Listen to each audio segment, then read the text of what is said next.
Hey everyone, this is Pastor Kevin. How are you? Today I want to answer a very important question, and that question is, what does the Bible have to say about racism? So stay tuned and we'll get right into that.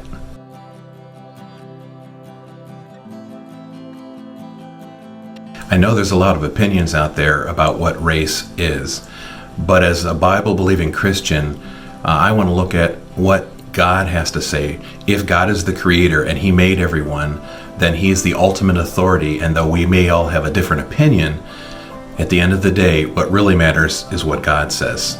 So let's look at a few verses in the Bible. Of course, if we're going to talk about humanity and the idea of race, we have to go back to the beginning. I'm going to be reading from Genesis chapter 1, verses 26 through the first part of 28, and this is what it says.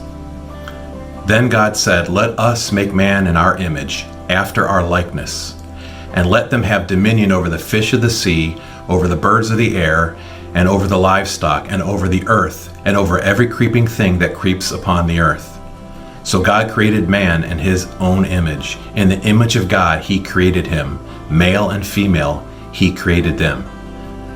God blessed them and said to them, "Be fruitful and multiply and fill the earth." So to start, we see here from what the Bible says that God made us. And so that's very important to realize. There's a lot of talk about evolution and people evolving from primates and things like that. But the biblical point of view says that God created us, male and female, who we call Adam and Eve. These two people were the very first ones, and that's very important in dealing with this topic of racism. This passage in Genesis that we just got finished reading is further supported by the Apostle Paul in Acts 17:26, where he says, "He has made from one blood every nation of men to live on the entire face of the earth." So the Apostle Paul believed the Genesis account that God created us. He created Adam and Eve, and they were the first humans. And so that has very strong implications against this scourge that we call racism today. Okay, so you may say, all right, the Bible says we're of one blood. Well then, if that's the truth, then why do people look so different? Well, it's important to realize a couple things. First, I want to look at the word nations that Paul talks about in Acts 17:26. And it's also mentioned in other areas like in Matthew 24 when Jesus mentions the word nation. The word nation in the Greek is the word ethnos, where we get the word ethnic from. So basically what Paul is saying is all ethnicities, all nationalities spring up from Adam and Eve. But again, it gets back to that question of then why do people look different? So there was an event in Genesis 11, and you can read about it in verses 1 through 9, called the Tower of Babel.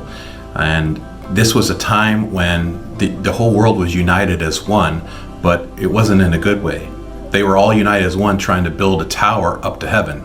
Not that you could reach heaven with the tower, but the point is they were united in a cause that was not good, and God knew that in order for this world to not have to go through another judgment like it did during the days of Noah, that He was going to have to break things up.